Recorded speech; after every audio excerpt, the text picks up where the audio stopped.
그곳은 정말 지옥과 같은 곳이다. 한번 터를 다녀오셨다고. 네. 그 터는 형제복지원 터는 이제 없고 아파트가 이제 많이 서 있어요. 여기는 어떻게 갈 생각하셨어요? 형제복지원은 워낙 뭐 대표적인 인권 유린 사건이죠.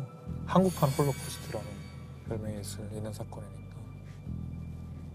범죄라고 하면 이제 제일 먼저 눈에 들어왔죠. 근데 거기 지금 아마 남아있는 게 별로 그렇다면서 좀 흔적이라도 좀 있지 않을까.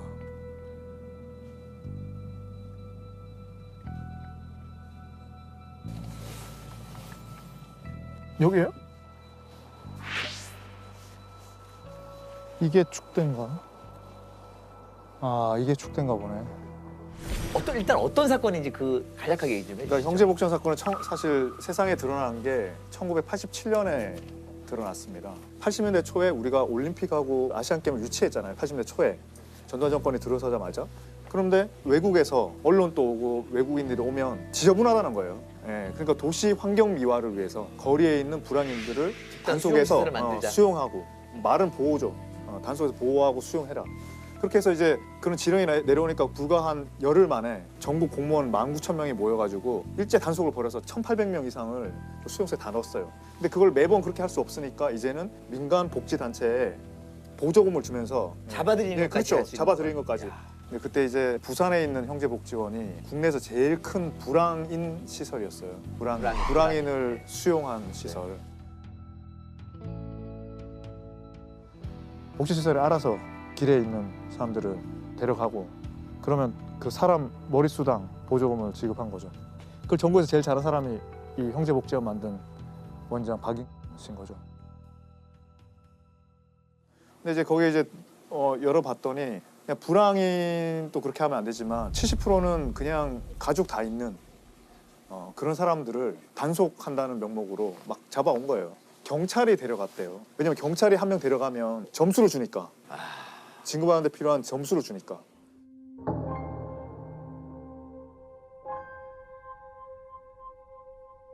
근데 그 중에서 확인된 사망자만 513명 그 안에서. 근데 한번 들어가면 못 나오는 거예요.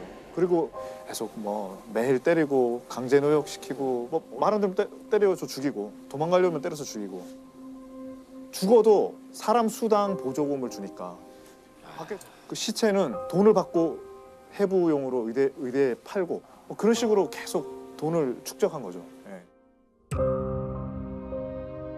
좀 어린 애들부터 한 80 거의 노인까지 계속 노동을 시키는 겁니다. 교회당이 있습니다. 그걸 지으라면 형제복지원 산이요 45도 정도 가는 격자사예요. 그걸 자갈을 지고 뛰어간다고 생각합니다. 구타는 매일 맞았어요. 안 맞은 날은 없다고 봐요. 누군가는 맞아서 늘 피가 나고 쓰러져가지고 나도 사람 많이 두드려 뵀어. 내가 살기 위해서. 성폭행이라든지 구타라든지 그런 걸 심심치 않게 많이 보고 조금 눈을 붙이고 있는데 그 소대장이 이제 성폭행을 했죠. 딴 언니들이 밤에 불지기 가면 사탕 같은 걸 얻어와요. 멍청한 것들이 그 언니가 나가고 언제쯤 온다는 시간에 그 서 있는 거예요. 그거 얻어 처먹으려고. 그게 성폭행인 줄 모르고 멍청한 것들이. 탈출을 하는데 막 호래기 소리 나는 게 호래기. 그 낭떠러지 떨어졌는데도 아픈지도 몰라요. 막 죽으라 막 뛰네. 끔찍스러울 정도로 높아요. 뛰내렸다가 다리 완전히 그곳은 정말 지옥과 같은 곳이다.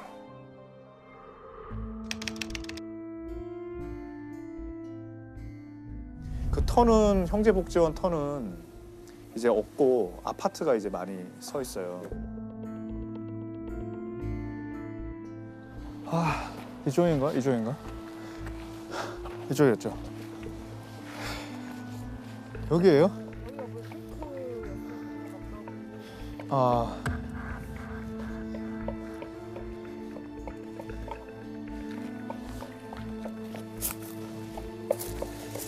이 자물쇠가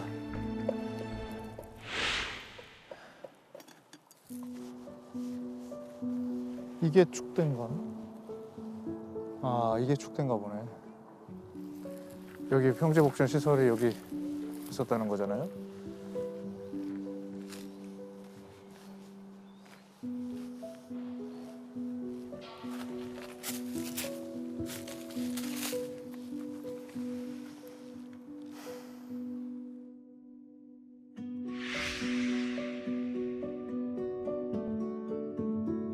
그 자유를 침해할 수 없게 만든 게 법인데 그때 법이 작동을 안 하는 거죠. 거기 이제 박인 씨라는 분은 그분도 아니지. 하여튼 그 사람이 그때 압수수색 했을 때만 해도 그 현찰이랑 예금 증서가 20억이 넘었대요. 그 당시? 네, 그 당시.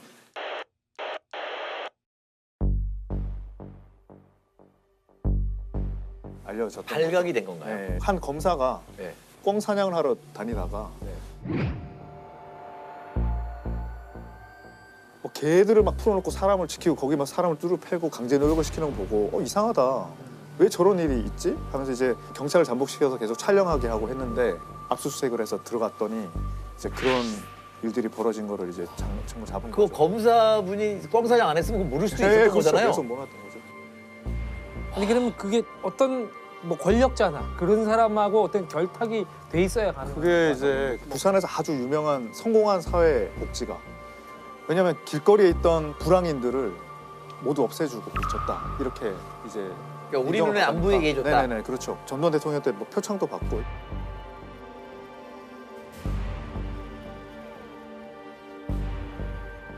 유력 인사였던 거예요. 그렇죠. 완전히 그렇죠. 유력 인사였죠. 숨어서 그런 짓을 한 게 아니고 그렇죠. 시민들도 좀 이름도 거리가 알고 깨끗해졌으니까 예. 그러니까 정부에서 표창을 받았다니까. 훈장을 받았다니까.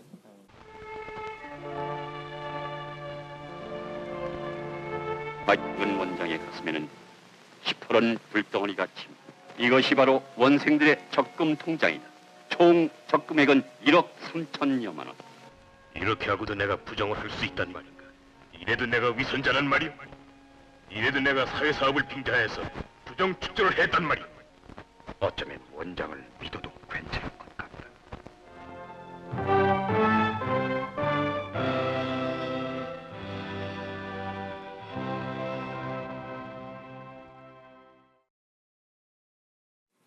그런데 이제 문제는 그 사람이 받은 처벌 때문이잖아요. 그러니까 특수감금죄는 무죄가 난 거예요.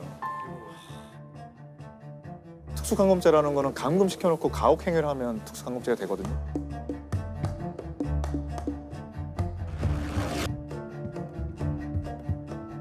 근데 그게 이제 2심 갔다가 3심 갔다가 무죄가 돼서 또 내려왔다가 막 이렇게 결국에는 몇 번 왔다 갔다 해서 이제 그렇게 무죄가 됐었거든요.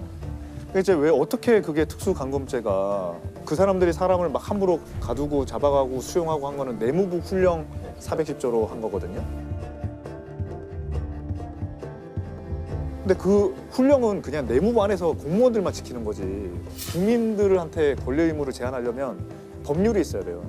그리고 그렇게 법률이 있어도 사람을 가두는 법률은 영장주의를 지키지 않으면 무효예요. 아무리 법률을 만들어도 판사의 영장 없이 사람을 그렇게 감금할 수가 없어요. 근데 이제 그 다 위헌인 거죠, 위헌. 네, 네. 위헌이고 불법이고 무효인데 근데 정당행위라는 게 있어요. 형법 20조가 정당행위인데 그거는 법령에 의한 행위. 그거는 정당행위예요. 그러니까 그 법령에 의한 행위라는 거죠. 그것 때문에? 예, 대법원은. 근데 그거는 사실 위헌인 법령은 여기 해당되지 않는 거거든요. 네.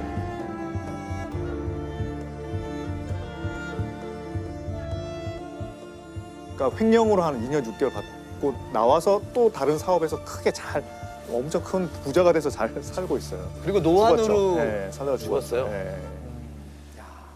그 판결로 보면은 근데 이 잔혹한 모든 행위들이 해도 되는 일 안에 속해 있다. 그렇지. 횡령만 안 했으면 완전 무죄일 뻔했네. 네, 완전 무죄.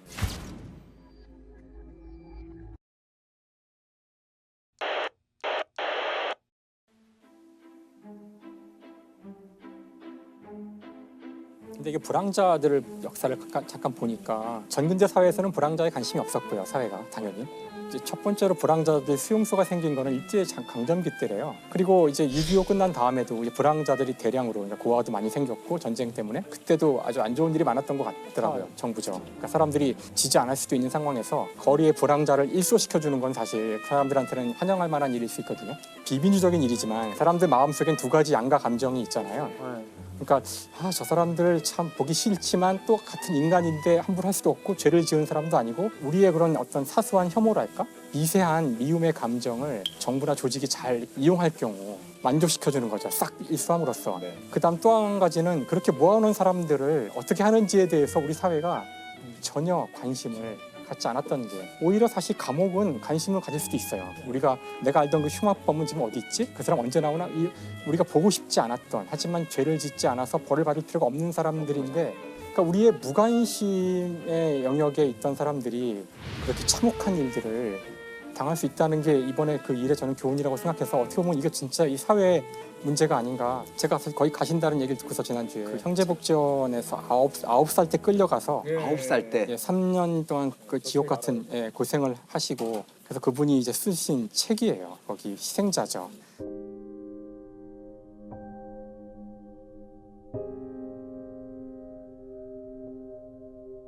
굉장히 안타까운 케이스인데 아버지하고 자기 누나도 같이 끌려 들어가서 그 두 사람은 너무 이제 고생을 해서 그런지 정신병원에 가시고요. 자신도 나왔지만 아무도 자기를 더 이상 반기지도 않고 그래서 오히려 나와서 불황아가 된 거죠. 이분의 이 책이 여기 이제 아이일 때 그 사진이거든요.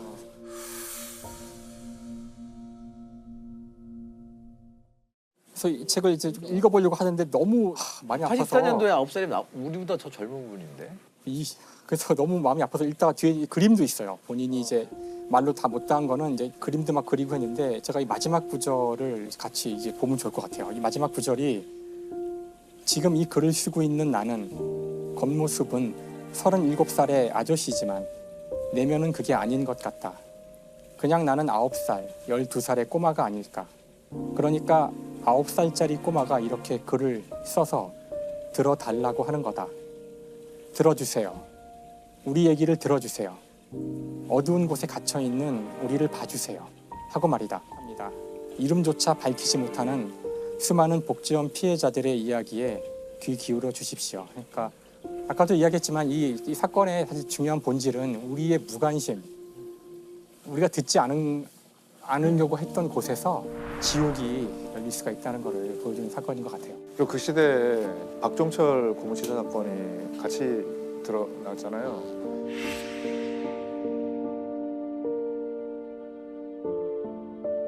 그거는 사실 서울대생 박종철 고문치사 사건이 이렇게 계속 이렇게 이야기가 됐고 저기는 513명이나 죽었는데 확인된 것만. 아니 그 사람들이 대학생이고 그랬으면은 이렇게 안 묻혔죠.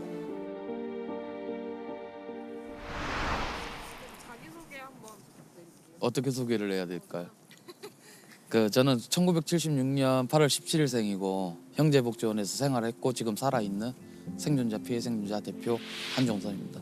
형제복지원이 어떤 곳이었냐라고 이야기하면은 딱 하나는 지옥이라고밖에 말을 못할 것 같아요. 그래서 저희 누나와 아버지 같은 경우에는 지금도 정신병원에 있고요. 불황인이라고 할지라도 잡아가서는 안 돼요. 우리나라 헌법상으로는 죄를 짓지 않은 이상은. 그때 불황인들이라고 잡혀갈 때 사람들 분명히 이런 말을 했어요. 그 당시에도 저렇게 못 살고 힘든 사람들 국가에서 이렇게 해준다니 얼마나 좋아. 저런 사람들 추위에 떠는 것보다 저기 들어가서 밥이라도 실컷 먹는 게 얼마나 좋아. 이 자체가 폭력행위라는 거죠. 결과적으로 시민들 박수 쳤지만은 선의의 박수를 쳤지만은 자기 이웃들이 잡혀간 거고 자기들이 잡혀간 거예요. 결과적으로 복귀가 불가능하죠. 왜냐하면은 많게는 12년까지 갇혀 있었던 사람들이 가족이 다 흩어졌고 집이 어디 있는지도 모르고 그러니 돈 한 푼 없이 길거리 나가서 갈 데가 없는 거죠. 누군가는 이 사건 해결해 주겠지 믿었단 말이에요. 그리고 나서 2007년이 됐음에도 누구도 형제복지원 사건에 대해서 인지를 하거나 재수사를 요구하거나 이런 게 없었어요. 그러면서 이제 제 나름대로 고민을 하면서 공부를 했던 거예요. 집에서. 원장이 아직 살아있을 때니까 그때는 내가 갑자기 이렇게 형제복지원을 들고 나왔을 때 박근혜한테 또다시 잡혀가서 죽지 않을까 이런 걱정에 내 자료를 찾는 데 최선을 다한 거예요. 네.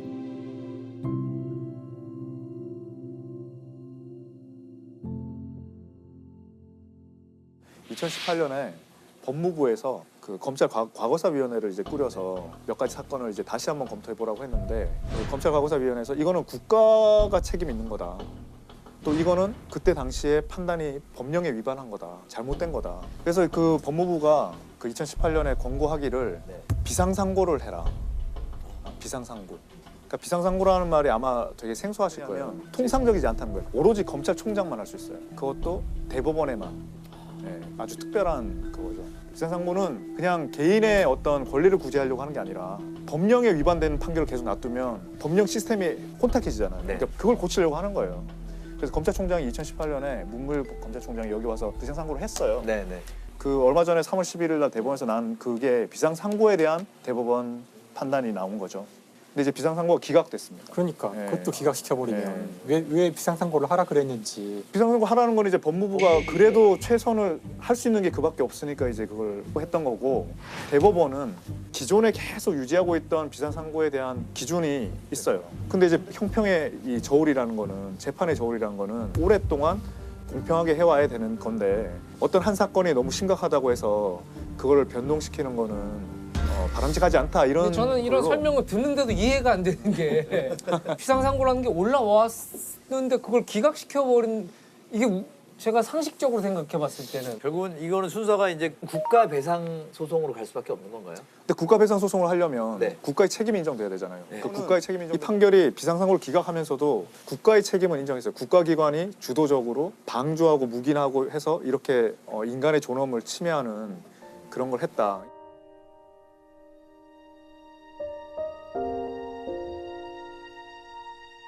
그 판결 이유서가 어떤 사람들은 사탕 발림이다, 자기 대법원 면피하기 위함이다 라고 이야기하겠지만은 선례라는 게 있잖아요.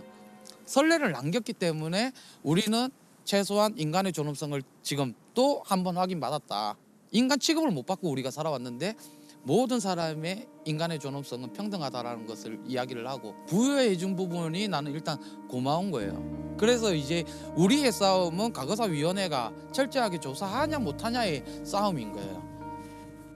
대법원도 고심을 한 것 같아요. 그러니까 판례를 바꿀까도 생각했던 것 같아요. 왜냐하면 전원합의체까지 갔거든요. 근데 약간 절충을 시도했던 것 같아요. 제가 이게 한 번 내린 판결에 대한 그걸 되돌리는 것이 불러올 여러 가지를 굉장히 많이 생각하는 것 같아요. 그렇죠. 그게 좀 중요할 그런 수도 거, 있어요. 예, 예. 그게 무너지면 그거를 좀 위험이라고 생각하는 것 사회에 같고. 위험이 될 수도 있으니까. 근데 법이라는 것이 이제 굉장히 나라마다 보수적인 거죠. 다르겠지만, 예. 법이라는 것 자체가 뭘 하나 딱 그걸 지키자는 거죠. 딱 지키자. 네. 딱 그 법의 속성이라는 것 자체가 그러니까 약간 움직이지 않는 거죠.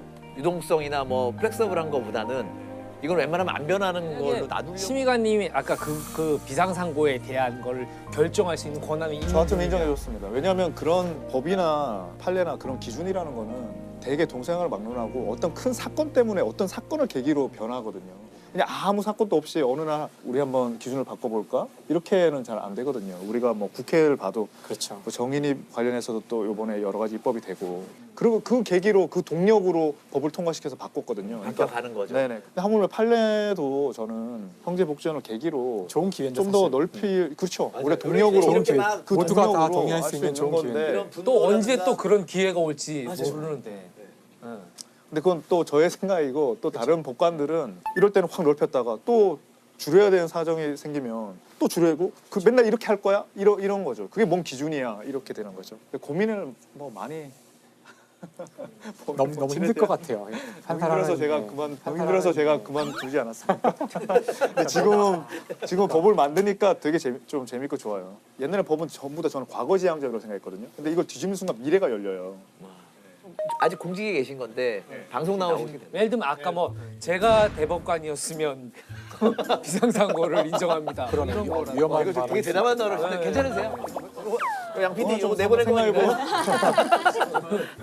혹시 갑자기 정심이관 잠깐 면담 다음부터 못 나가. 이해부터 못 나간 사람이